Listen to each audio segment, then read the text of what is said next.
परिवारवादी हैं, जिनकी सोच केवल अपने परिवार तक सीमित है, जाति का नारा देते हैं, लेकिन जब सत्ता में आते हैं तो तुष्टीकरण की नीतियों की पराकाष्ठा को पूरी करते हुए केवल अपने परिवार के विकास की बात करते हैं, अपने परिवार तक सीमित रह जाते हैं।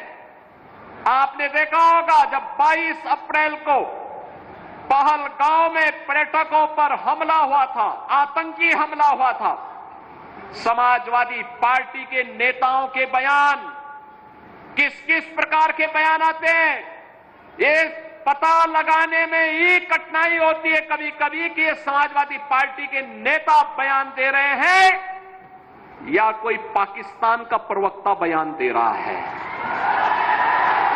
ये पता लगाने में ही कठिनाई हो जा रही है। आपने कल समाजवादी पार्टी के एक पदाधिकारी का मुंबई में दिया गया बयान देखा होगा। इससे पहले कानपुर का एक नौजवान अपने परिवार के साथ गया था पहलगांव,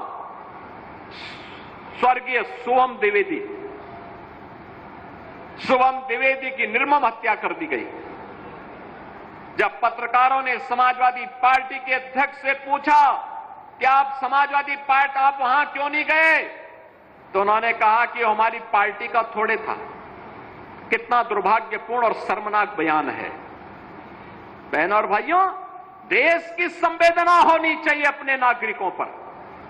पूरा देश पार्टी लाइन से ऊपर उठ करके एक साथ इस घटना की निंदा कर रहा है और समाजवादी पार्टी के लोग इस प्रकार का दुर्भाग्यपूर्ण बयान देते हैं, इस प्रकार का दुर्भाग्यपूर्ण बयान देते हैं।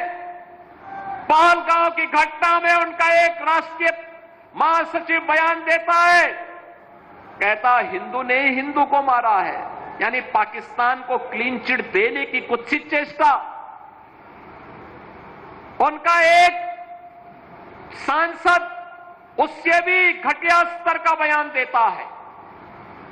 बहनों और भाइयों, जब भी जातिवाद की राजनीति होगी, जब भी विभाजनकारी राजनीति होगी, तो तुष्टीकरण की पराकाष्ठा को पार करते हुए आपकी सुरक्षा के साथ ऐसे ही खिलवाड़ करने का कुत्सित प्रयास करेंगे जैसे वर्तमान में कुछ कांग्रेस के नेता और समाजवादी पार्टी के नेता कर रहे हैं।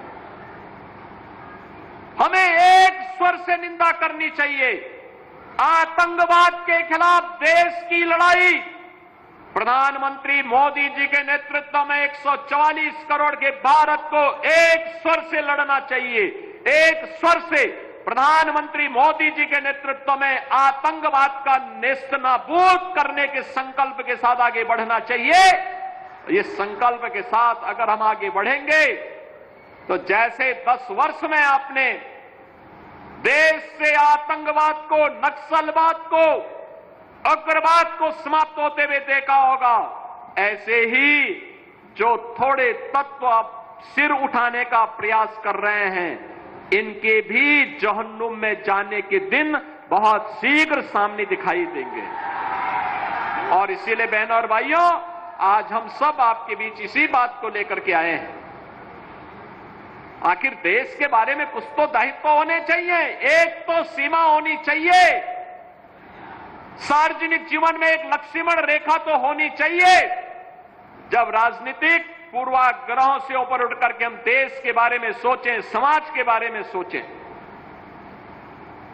जनता जनार्दन के बारे में सोचें, लेकिन उस संकुचित सोच के साथ कार्य करने वाले लोगों से उम्मीद नहीं की जा सकती। उनसे ये उम्मीद नहीं की जा सकती। उनके समय में विकास नहीं हुआ,